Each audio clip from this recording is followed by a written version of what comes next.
بسم الله الرحمن الرحيم. إلى مهد للعلم بهم بوهي نسي إنه مهد غنها عافمات له نبات له هؤلاء الرسل والجرياء عينوا قبصنا له تذكرنا إلى هاي التشويش كي يشكل كسر السود يعني معلم بعض قدم بس وما تم ذا السن ومرة تشدر كود السنة إلى هاي نقصنا الحمد لله مات يريد أن أريه إلى وزير الأرض وحوي دارش المقلي لما يقولوا دارش سوريا ولا هيدين بحيث عي waxaan ka baranay waxa Allah aad baa la si tortura yaa dawr waxa yahadaan marka xisaabtada saanta xasab kala cadwaan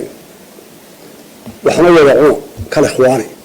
marka waxa muddo marka doorashada dal siriir ay wala xisaab la xisaabtooyo karo ana ka fiican ana ka waasar aw waxa waa caadi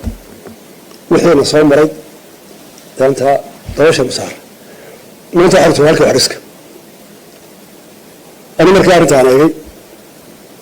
hargeysana aan eegay أنت قلنا أنا وحن قامي إن أوحره أو ما أنت ترتكع عن الجرين عبد الرحمن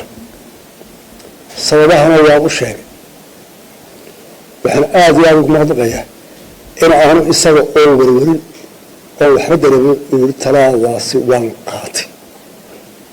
قروح إسراع يدنك الله الله مغضبية marka hore magaalada Hargeysa ay iskhilaafsan doorasho deegaanka galbiis aan jooga ma dhici karta iyada iskhilaafsanaysa iriyada inay gasho doorasho labadii labadaba marka soo walba laba aan ribaaxi karayo joog iyo dib loo qoran karayana si walba inuu ku sii daayo ku durdursaan magaalada ana tiidi aad baan kugu mahadnaqayaa Cabdiraxmaan maanta wad guuleysatay أولي قاتل حزب النقطة ما أنت أروح لك مجال قوانين حزبي إنما كان مديدنا وما كان ساسر على الكتة مثل الأيام إغري ورسادة وحنقوري كان حين تذكر عدسي تحلت شابين حب بلقاء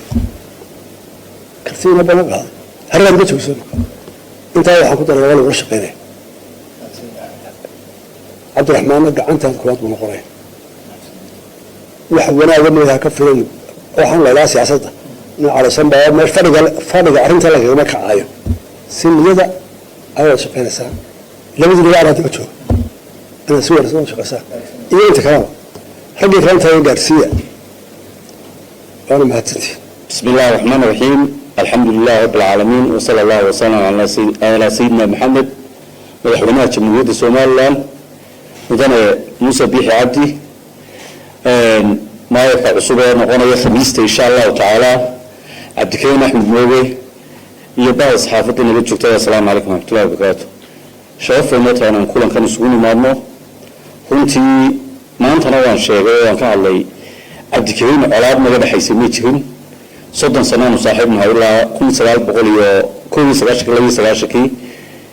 وحى يعودون كل سؤال كعبة في عني يعني كعبة في عن أنا وحن لها وحن دم استوى قبيلين كي علي عبد الكريم ما يقول لها وحن سمينا المجال عبارة ترتن كادت كل حد يدورون إلى الله بقول سلاش كل باقي عضوية كيسة واحد سود يدورون إن تطويتهم حلوان حلوان ما يبغى يسكدورون مايك ومن هذا علمية ملاحظون عند صندوق كلام قاعدمي ما كده ما ينكتاتي وآنكي وما أنت هذا وتشوف يودعوا فقداً leeyahay runtii siyaasiguna ma aha kacreeda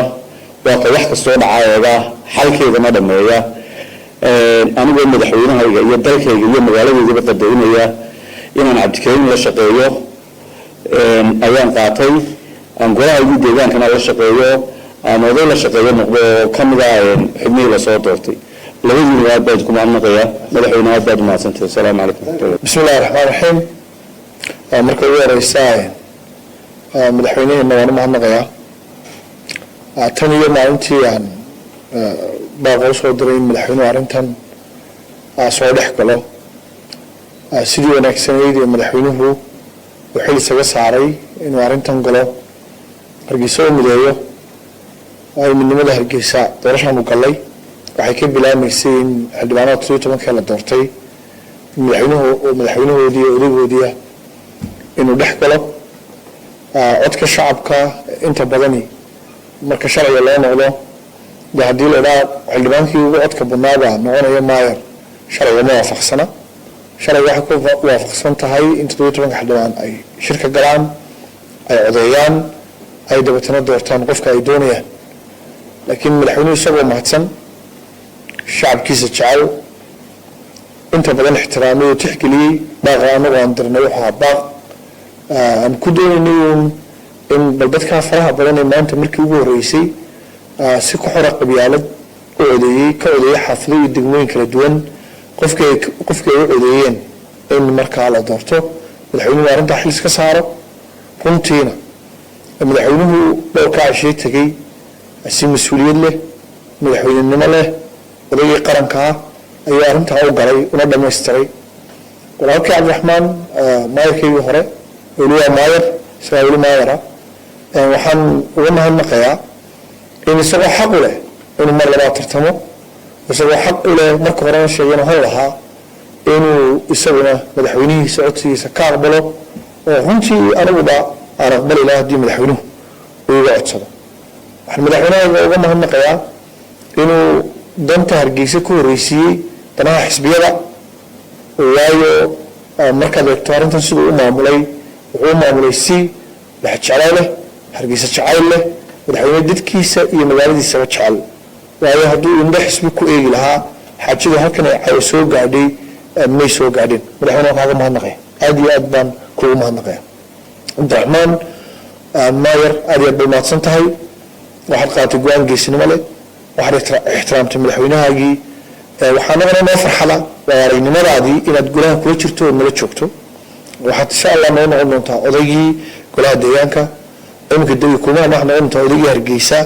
waxaad noqon doontaa maayarkaygii hore saddexdaa taytalna saddexdaba ixtiraamkooda waad naga helaysaa insha allahu tacaala shaqo wanaagsan baynu wada qaban waxaanu ka faa'iidaysan aragnimadaada aad iyo aadna waan kuugu mahadnaqaya